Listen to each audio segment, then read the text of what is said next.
Buenas tardes, amados hermanos. Es un honor y un privilegio poder estar con ustedes a través de estos medios. Mi nombre es David Eduardo Almanza Villalobos. Soy pastor de la Iglesia Metodista desde 1997 y a la fecha pastoreo en la ciudad de Monterrey, en la Iglesia Metodista El Reino, que recién estamos iniciando. Estoy felizmente casado con mi esposa Diana Arechiga, quien además de ser ingeniero también es licenciada en teología, y tenemos largas olas donde discutimos temas que nos agradan mucho acerca de la teología.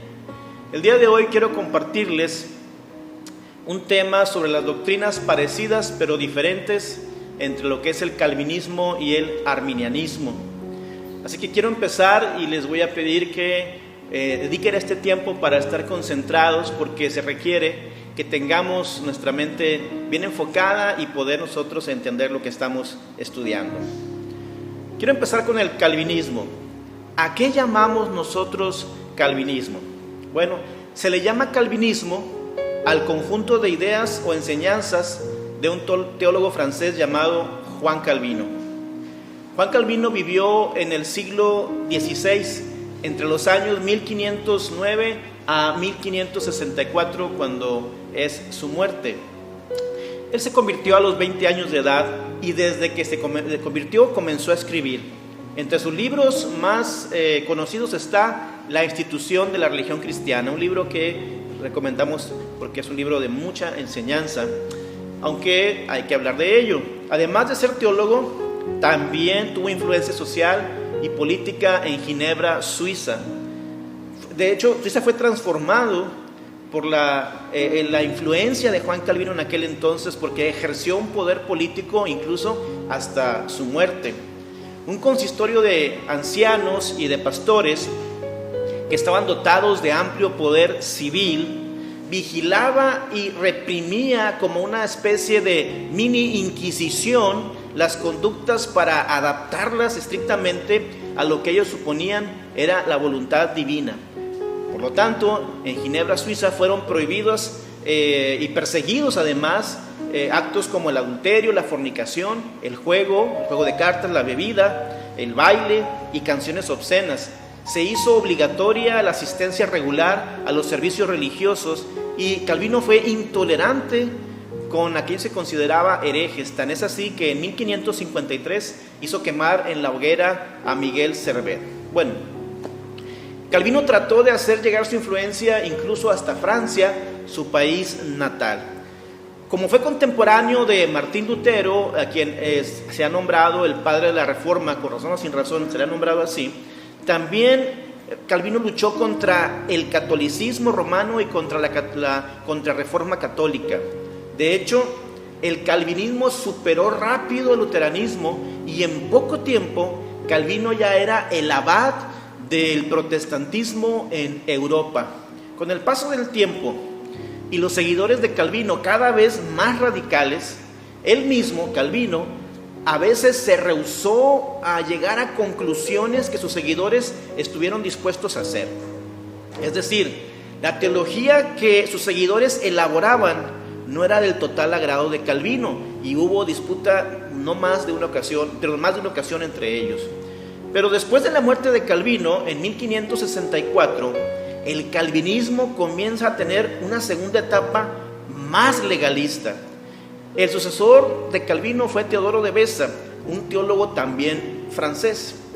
Teodoro de Beza le dio más énfasis a la doctrina de la predestinación. Esta doctrina, hermanos, enseña que los seres humanos estamos predestinados, unos para salvación y otros para condenación eterna.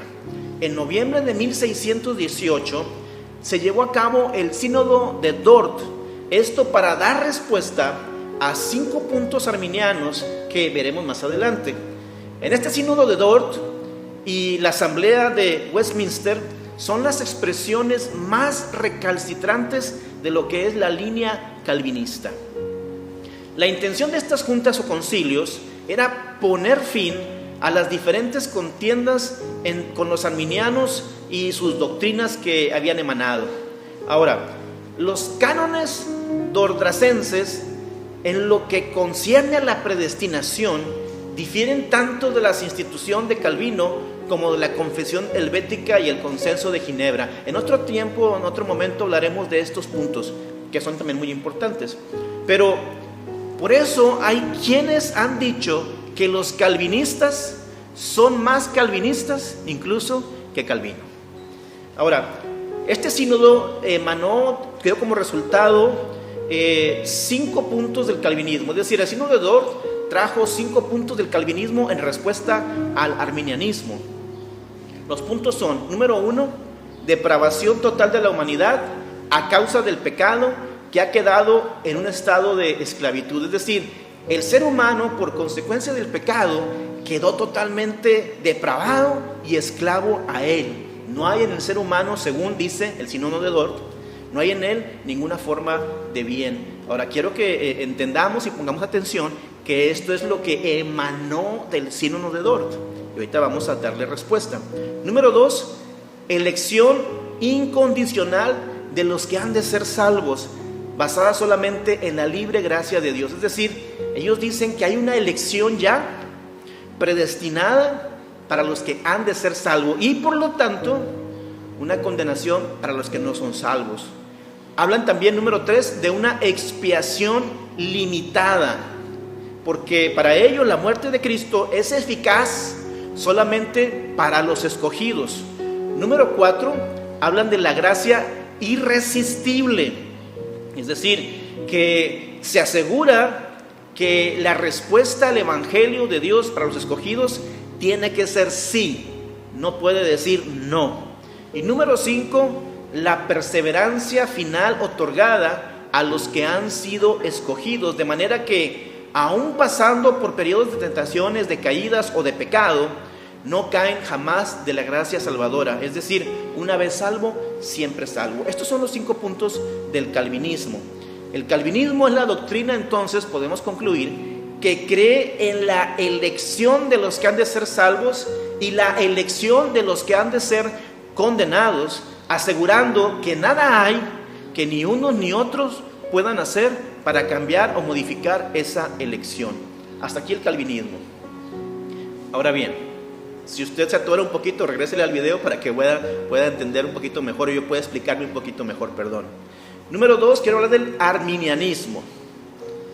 ¿Qué es el arminianismo? Bueno, la postura o línea del cristianismo llamado arminianismo surge del nombre de un teólogo que se llamaba Jacobo Arminius, cuyo verdadero nombre realmente era Jacob van Hermansson, pero él se cambió el nombre, se puso el apellido Arminio en referencia a un romano, que eso lo veremos después.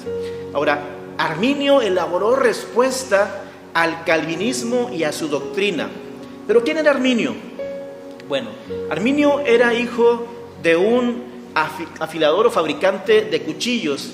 Quedó huérfano muy pobre hasta que lo adoptó Teodoro Amelius, un clérigo de Oudwater.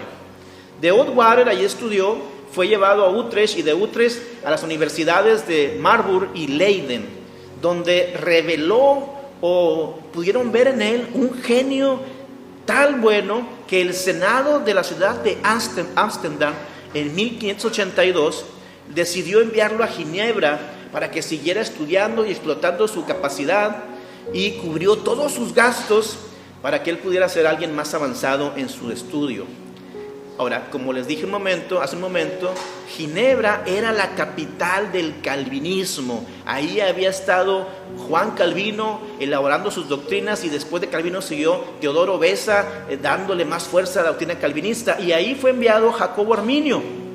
Así que Jacobo Arminio empezó a estudiar, como dice la palabra, bajo los pies de Teodoro Beza. 5 años más tarde, después de haber estudiado 5 años allí en Ginebra, regresa a Ámsterdam.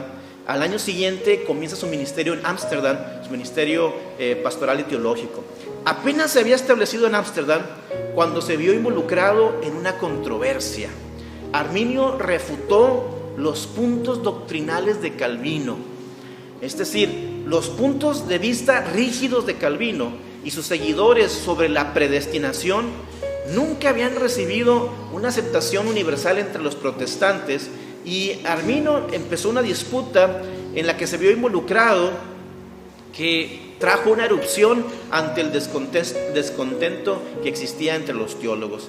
La principal postura de Jacobo Arminio era que la voluntad soberana de Dios y el libre albedrío eran compatibles. Es decir, tanto la voluntad absoluta y soberana de Dios como el libre albedrío eran compatibles, no había problemas entre ellos. Y podemos decir que mientras Calvino crecía y aprendía y vivía y ministraba dentro del calvinismo, se consideraba un calvinista al inicio de su vida y ministerio, él se encontró con dos controversias principales con Calvino.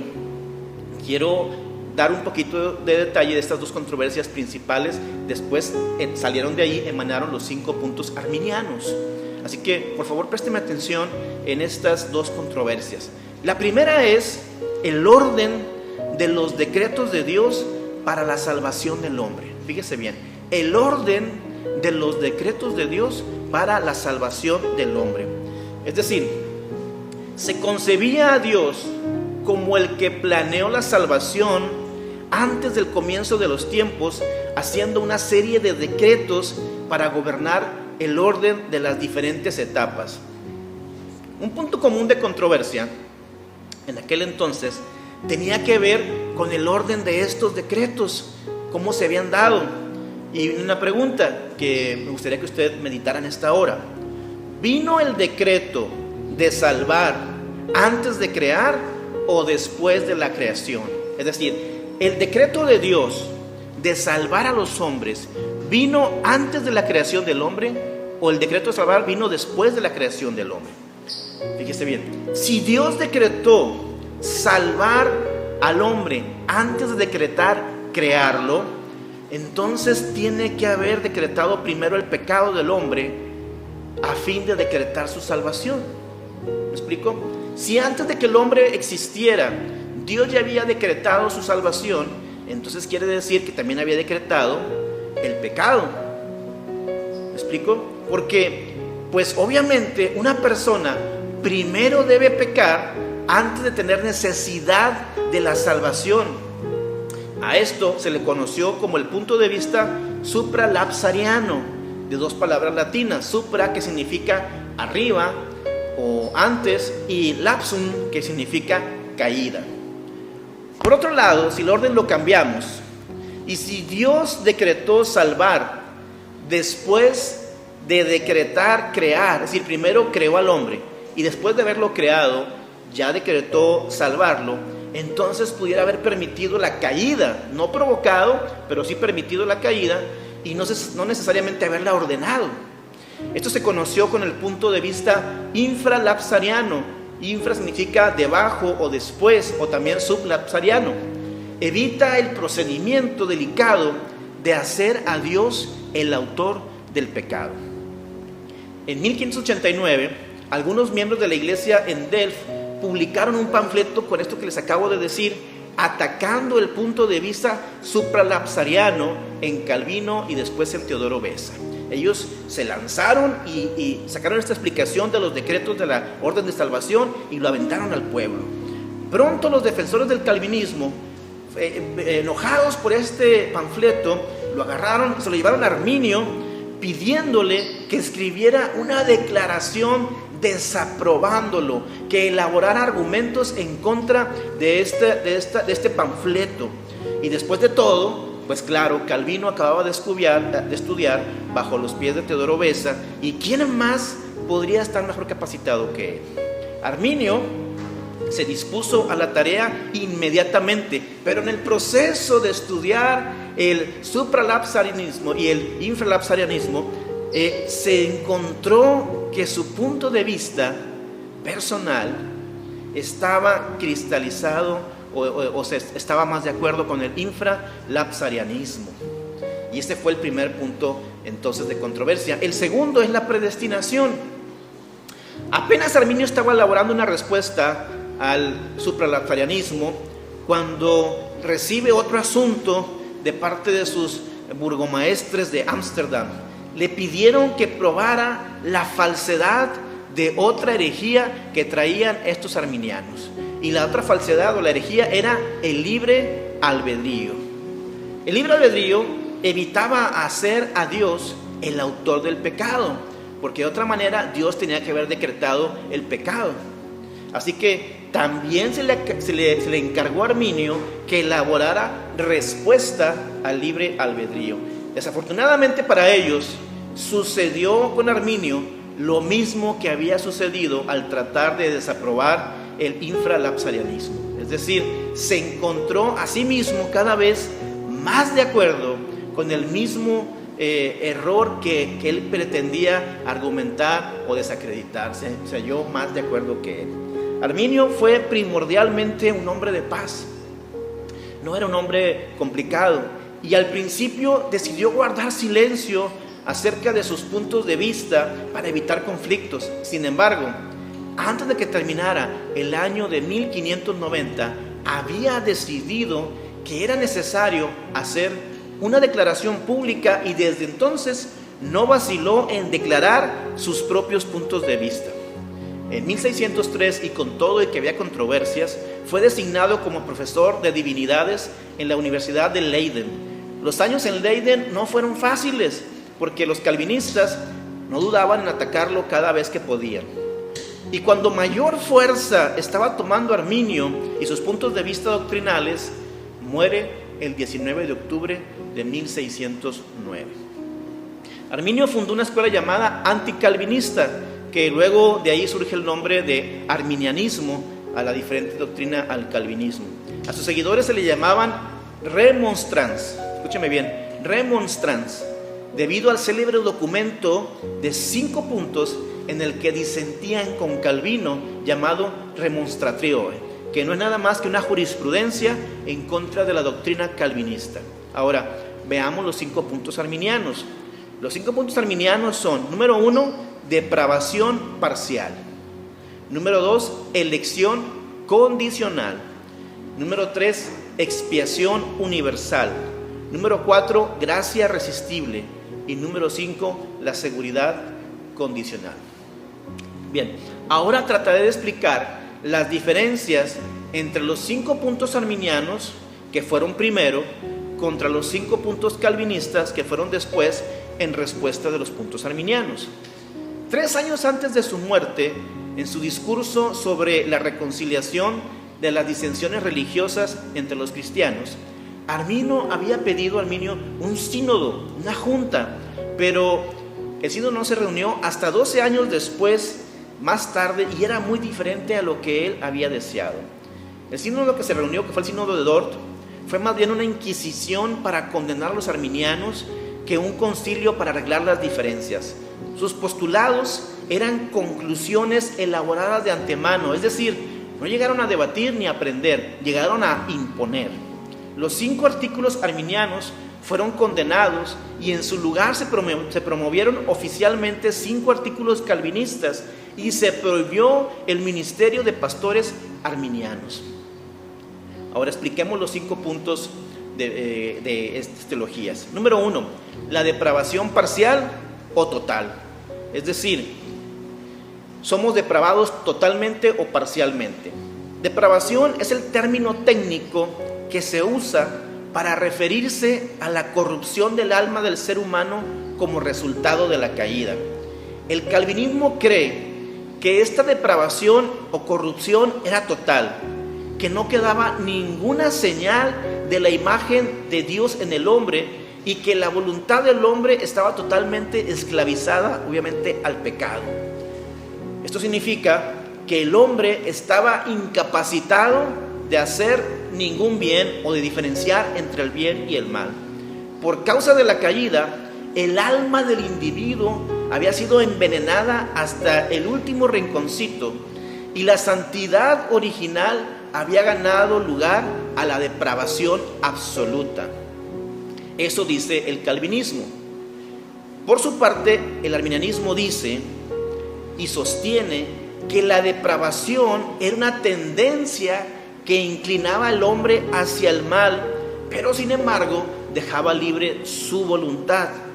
aunque sus deseos eran más fuertes del lado de lo malo, todavía era responsable de sus decisiones, y en toda la Biblia se trata así, y lo veremos más adelante. Todos los seres humanos estaban infectados con el pecado original, pero nadie podía ser condenado por ello, porque no podía ser culpado algo por lo cual tú habías heredado, no que habías hecho. Segundo, al afirmar que la voluntad del hombre permanecía libre, el arminianismo afirmaba que la salvación era imposible aparte de la cooperación o de la decisión humana. A esto llamamos la gracia previniente. La gracia previniente es la gracia que Dios da por adelantado, que da antes, capacitando al pecador para decidir seguirle. Entendemos que todo es de gracia, puesto que sin la gracia el hombre no puede responder. Sin embargo, tan pronto como la gracia es impartida, el hombre responde afirmativa o negativamente al llamado de Dios. De esta manera se protegen la supremacía de la gracia de Dios y la necesidad de la cooperación. Número 2, elección condicional contra elección incondicional o predestinación. Para el calvinismo, Dios por su gracia escogió salvar a unos y permitió que otros perezcan en sus pecados. Es decir, para el calvinismo, Jesús no murió por todos, sino que solo murió por los escogidos. Si alguien es calvinista, es imperativo que crea esto. Pero para el arminianismo, Jesús murió por todos, es decir, por toda la humanidad. Pensemos bien, si la predestinación es absoluta, entonces Dios preordena dos cosas: que el hombre peque y después le castiga por haber pecado. Esto involucra dos males morales gemelos. Dios es el autor del pecado y hace responsable a una persona por algo que no pudo evitar. Imagínense en qué problema metemos a Dios. Lo hacemos responsable del pecado y después, hacemos que el hombre sea responsable del pecado y después lo condena por ese pecado que cometió. La conclusión es inevitable: Dios es injusto, puesto que concluye veredictos opuestos sobre víctimas que han cometido el mismo crimen. Esto es meter a Dios en un problema moral. Si todos han pecado y deben justamente ser condenados, a quien Dios salve o a quien Dios condene, quien quiera que sea, lo salva o lo condena injustamente. Lo sé, los calvinistas apelan a que Dios es soberano y Él decide, pero su soberanía no está en desacuerdo con el libre albedrío. Por el contrario, son compatibles.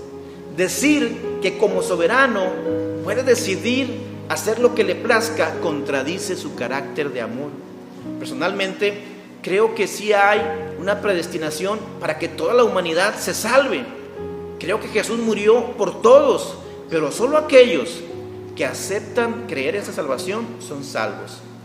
El arminianismo, por su parte, no estaba negando que la salvación del hombre fuera enteramente de gracia.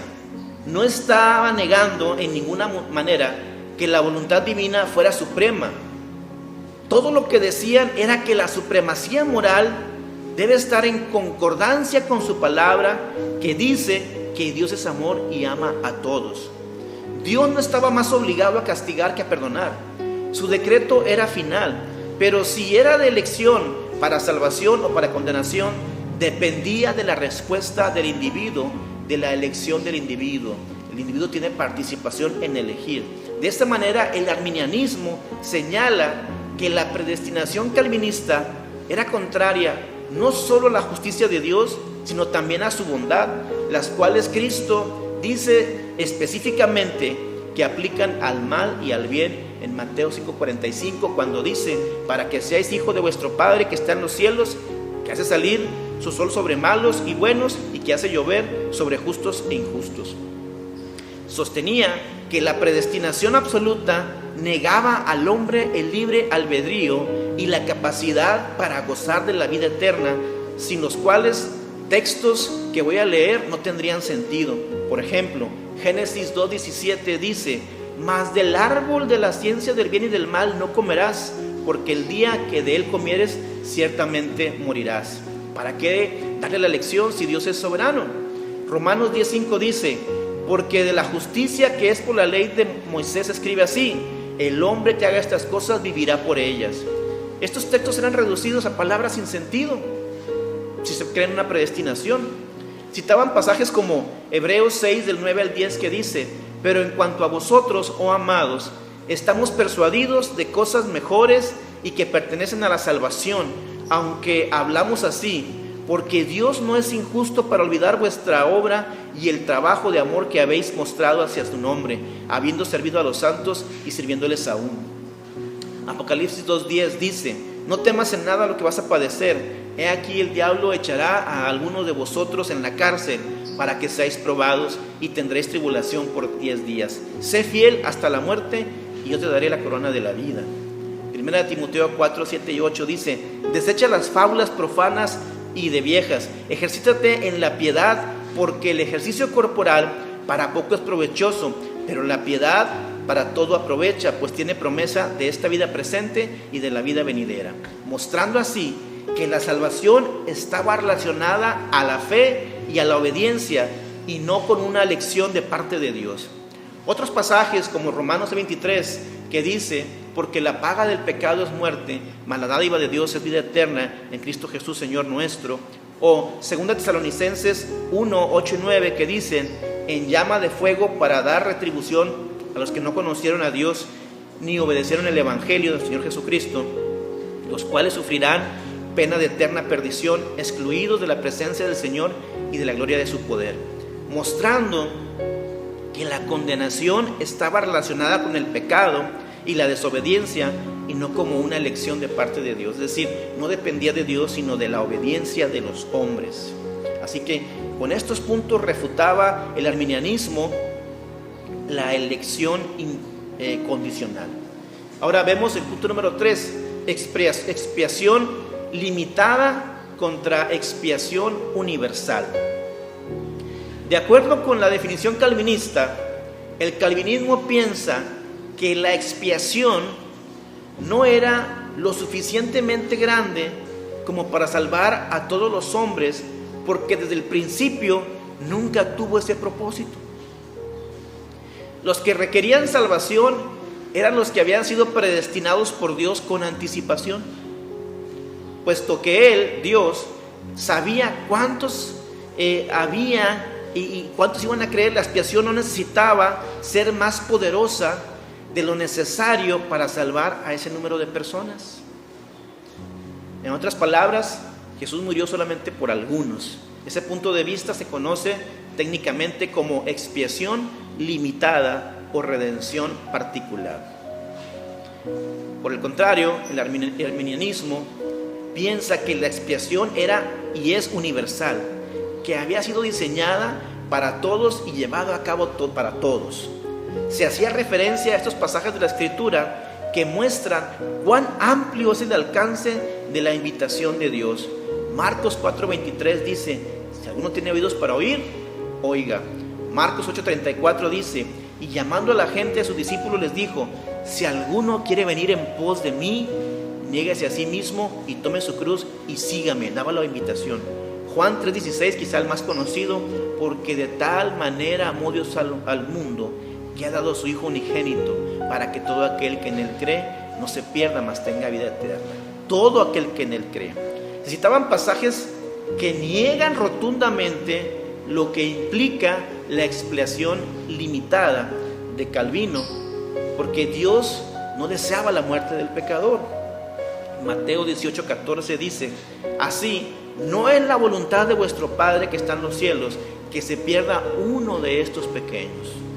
Juan 3:17 que dice: porque no envió Dios a su Hijo al mundo para condenar al mundo, sino para que el mundo sea salvo por él. Segunda de Pedro 3:9 que dice: el Señor no retarda su promesa, según algunos tienen por tardanza, sino que es paciente para con nosotros, no queriendo que ninguno perezca, sino que todos procedan al arrepentimiento. Mostraban que Cristo murió por todos los hombres y desea la salvación de todos los hombres. Juan 12:32 dice: y yo, si fuere levantado de la tierra, a todos atraeré a mí mismo. Romanos 5:18 dice: así que, como la transgresión de uno vino la condenación a todos los hombres, de la misma manera, por la justicia de uno, vino a todos los hombres la justificación de vida. Segunda de Corintios 5:14 y 15 dice: porque el amor de Cristo nos constriñe, pensando esto, que si uno murió por todos, luego todos murieron. Y por todos murió, para que los que viven ya no vivan para sí, sino para aquel que murió y resucitó por todos. ¿Por quiénes? Por todos.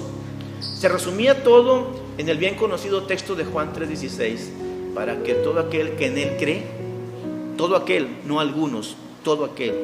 Dios amaba a todo el mundo, no solo a algún grupo selecto de él. La expiación es para todos, y no solo fue diseñada para todos, fue cumplida para todos, a fin de que todos los que creyeran no se perdieran. Sin embargo, fue cumplida en un sentido particular, en que hacía que la salvación de todos los hombres no fuera automática, sino posible. Todos los que crean, todos los que creen, pero solo si creen primero. En otras palabras, aunque todos los hombres pueden ser salvos, son salvos solo cuando creen. La salvación está condicionada a la fe. Número 4, gracia irresistible o resistible. Es decir, resistirnos al llamado de Dios o no poder resistirnos al llamado de Dios. Todos los calvinistas, como los arminianos, consideraban la conversión como la obra del Espíritu Santo, pero para ir de acuerdo con su definición de depravación total, los calvinistas consideraban como inevitable, irresistible. En otras palabras, el ser humano no podía resistirse a ella. En la lógica calvinista, si Dios era omnipotente y la voluntad del hombre está esclavizada, entonces requería solo la decisión de Dios de salvar a una persona para que se efectuara la obra. La gracia era irresistible y el hombre era salvado a la fuerza. Por supuesto que los arminianos negaban la interpretación calvinista acerca de la divina soberanía y sus pretendidas actuaciones en la predestinación y la expiación. También negaban la posición calvinista acerca de la conversión.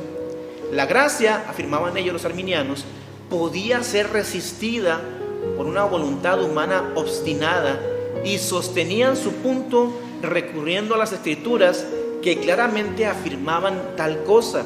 Por ejemplo, Deuteronomio 30:19, que dice: a los cielos y a la tierra llamo por testigos hoy contra vosotros, que os he puesto delante la vida y la muerte, la bendición y la maldición.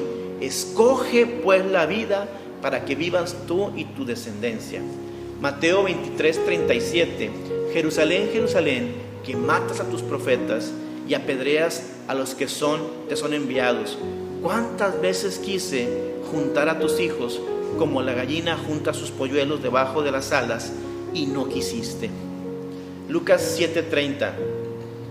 Mas los fariseos, los intérpretes de la ley, desecharon los designios de Dios respecto de sí mismos, no siendo bautizados por Juan. Desecharon. Hechos 7:51. Así pues, nosotros, como colaboradores suyos, os exhortamos también a que no recibáis en vano la gracia de Dios. Hechos 12:15. Mirad bien, no sea que alguno deje de alcanzar la gracia de Dios, que brotando alguna raíz de amargura os estorbe y por ella muchos sean contaminados. Pasajes como estos nos hablan de cómo el hombre puede resistir, puede decir que no, puede no aceptar la gracia de Dios, la salvación de Dios. Y por último, número 5, la perseverancia incondicional o condicional. Es decir, ¿cuál de las dos? ¿Se pierde o no se pierde la salvación? En otras palabras, el punto de vista calvinista en este asunto era que la salvación, una vez obtenida, no se podía perder. Una vez en gracia, siempre en gracia, decía el calvinismo. Al principio, el arminianismo no estaba seguro si se perdía o no la salvación. Arminio comentó que él todavía no había podido decidir sobre el asunto, aunque su tono general muestra claramente que en poco tiempo tendría certeza de que la salvación podría perderse. Tal como sus principios los demandaban, los arminianos sostenían que era posible que uno que había recibido la gracia de Dios podía caer de ella y perderse. Afirmaban esto sobre las bases de las declaraciones y ejemplos en la Escritura. Por citar Mateo 27, 3 y 5, el caso de Judas. Entonces Judas, el que le había entregado, viendo que era condenado, devolvió arrepentido las 30 piezas de plata a los principales sacerdotes y a los ancianos, diciendo: yo he pecado entregando sangre inocente. Mas ellos dijeron: ¿qué nos importa a nosotros? Allá tú. Y arrojando las piezas de plata en el templo, salió y fue y se ahorcó. Gálatas 3, 1 al 4. Oh Gálatas insensatos, ¿quién os fascinó para no obedecer a la verdad? A vosotros, ante cuyos ojos Jesucristo fue ya presentado claramente entre vosotros como crucificado. Esto solo quiero saber de vosotros: ¿recibisteis el Espíritu por las obras de la ley o por el oír con fe? Tan necios sois, habiendo comenzado por el Espíritu, ahora vais a acabar por la carne. Tantas cosas habéis padecido en vano, si es que realmente fueron en vano. Gálatas 4:11. Me temo de vosotros que hayan trabajado en vano con vosotros. Colosenses 1:23. Si en verdad permanecéis fundados y firmes en la fe, sin moveros de la esperanza del Evangelio que habéis oído, el cual se predica en toda la creación que está debajo del cielo, del cual yo, Pablo, fui hecho ministro. Hebreos 6, 4 al 7. Porque es imposible que los que una vez fueron iluminados y gustaron del don celestial y fueron hechos partícipes del Espíritu Santo y asimismo gustaron de la buena palabra de Dios y los poderes del siglo venidero y recayeron, sean otra vez renovados para arrepentimiento, crucificando de nuevo para sí mismos al Hijo de Dios y exponiéndole a vituperio. Porque la tierra que bebe la misma lluvia que muchas veces cae sobre ella y produce hierba provechosa a aquellos por los cuales es labrada, recibe bendición de Dios. Y por último, 2 de Pedro 2, 20 al 22. Ciertamente, si habiéndose ellos escapado de las contaminaciones del mundo por el conocimiento del Señor y Salvador Jesucristo, enredándose otra vez en ellas, son vencidos, su postrer estado viene a ser peor que el primero, porque mejor les hubiera sido no haber conocido el camino de la justicia, que después de haberlo conocido, volverse atrás del santo mandamiento que les fue dado. Pero les ha acontecido el verdadero proverbio: el perro vuelve a su vómito y la puerca lavada a revolcarse en el cielo.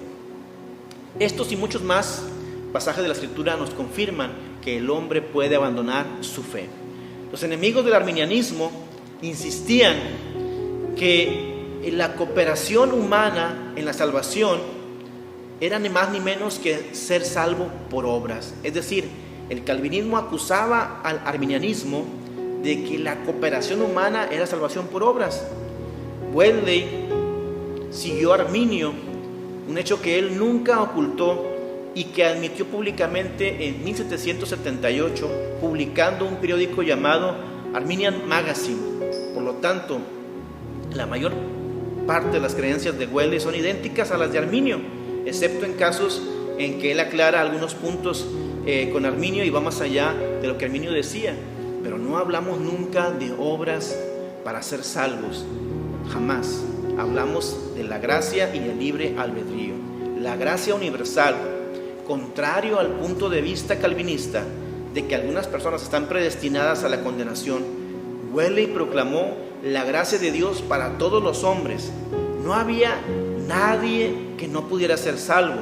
Se ha dicho que en algunos de los himnos de Carlos Wesley, la pluma era de Carlos, pero las palabras eran de Juan. La salvación por la fe. En este punto están incluidos varios temas de vital importancia en la lucha calvinista arminiana. El principal énfasis de la predicación de Wesley era sobre la fe y la seguridad de la salvación, pero esto presupone puntos de vista sobre el pecado y el libre albedrío. Por ejemplo, la depravación total. Wesley creía que por naturaleza estamos corrompidos, pero por gracia seremos totalmente renovados, compartiendo así la enseñanza de la gracia previniente, es decir, que la imagen de Dios en el hombre no ha sido deshecha totalmente, sino que nos dejó la capacidad de conocer lo bueno y lo malo y decidir entre una cosa y otra. Esto Wesley lo predicó y era totalmente compatible con Arminio. Número 2, el libre albedrío. Wesley decía que no entendía bien el libre albedrío, pero que era obvio que un cristiano siente temor al pecar y sabe que tiene la posibilidad de no hacerlo. Ninguna persona viviente está totalmente destituida de lo que vulgarmente se conoce como conciencia natural. Pero esto no es natural, se llama más propiamente gracia previniente. Él hablaba de la gracia previniente. Número 3, perseverancia condicional. La experiencia de la perfección cristiana no implica que una persona no está sujeta a las tentaciones y por consiguiente el descuido puede resultar en la pérdida de la misma. Al principio Wesley había negado esto, pero luego cambió su manera de pensar. Al principio creíamos que una persona salva del pecado no podía caer. Ahora sabemos lo contrario. No hay tal altura y fortaleza en la santidad de la cual sea imposible caer, decía Wesley. Fe. Para Wesley, quien había tratado por todos los medios ganar la salvación por sus propias obras, el mensaje de la salvación por la fe ha sido como un pendón o como una fuerza en su predicación, porque él decía que era el perdón gratuito para un criminal en la sala de espera antes de ser ejecutado. Naturalmente tomó ese lugar prominente en su predicación, la salvación por la fe.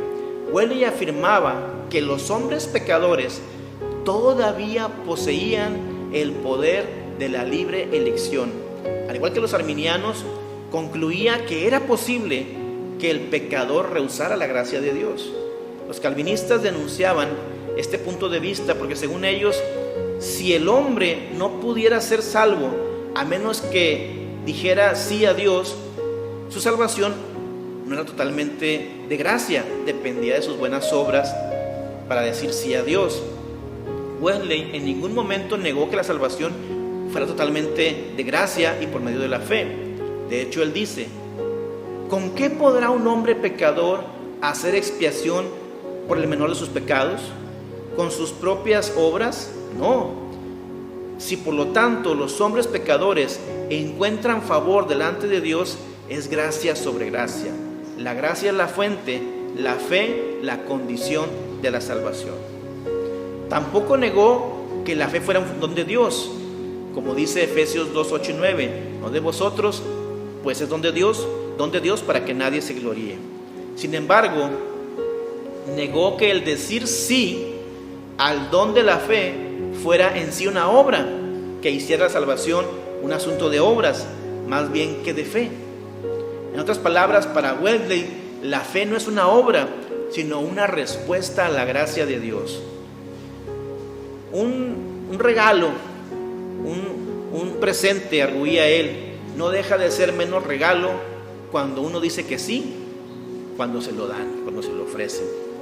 En un párrafo muy eficaz, en el cual él resume todo este asunto, es interesante notar cómo Wesley puede hablar tanto de la necesidad de la respuesta del hombre y que la salvación es totalmente por gracia dentro de unos límites que él describió así. Me toca advertirle acerca de otra palabra hueca y vacía, escribió.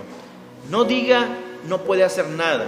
Si es así, entonces usted no conoce nada acerca de Cristo.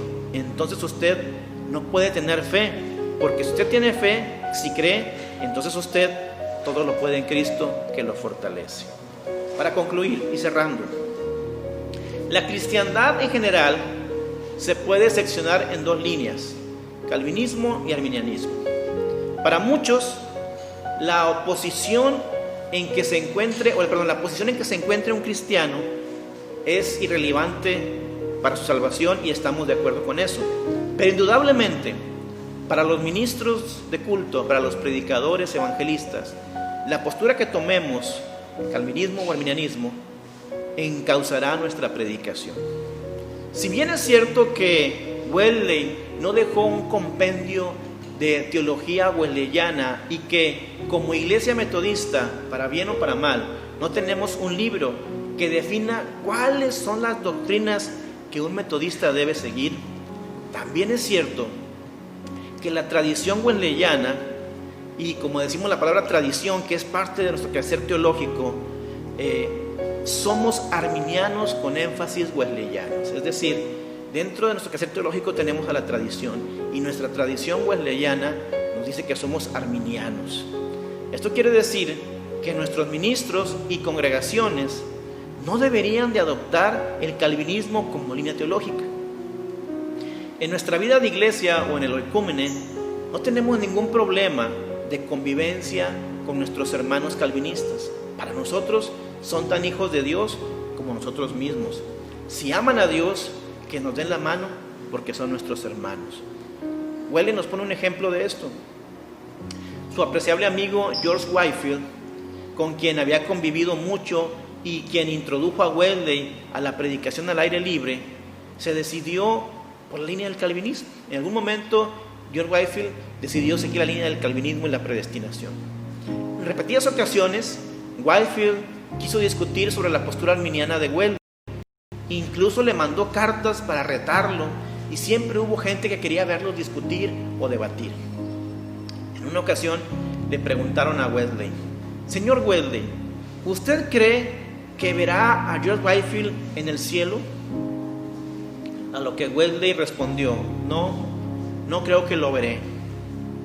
Hizo una pausa mientras las caras sonrientes de los presentes daban la victoria a Wesley, pero luego continuó diciendo y dijo: no creo que lo veré, porque él, George Whitefield, estará tan adelante en la presencia de Dios y yo tan atrás que no creo poder alcanzar a verlo. Imagínense la humildad de Wesley. Ojalá y esa sea nuestra actitud entre calvinistas y arminianos. En fin, habrá mucho más que decir acerca de este estudio de calvinismo y arminianismo, doctrinas parecidas pero diferentes. A todo aquel que lo necesite le puedo enviar mis notas, porque quizá el tiempo apremia y tuve que ir demasiado rápido, pero puedo enviarle con todo gusto las notas. En esta semana que celebramos la semana wesleyana, en ese tiempo que celebramos el corazón ardiente, la conversión de Wesley y el inicio así de la iglesia metodista, yo quiero invitarlos a que ustedes reflexionen en la postura arminiana, wesleyana que tenemos como metodistas. Muchas gracias por su tiempo. El Señor les bendiga. Hasta pronto.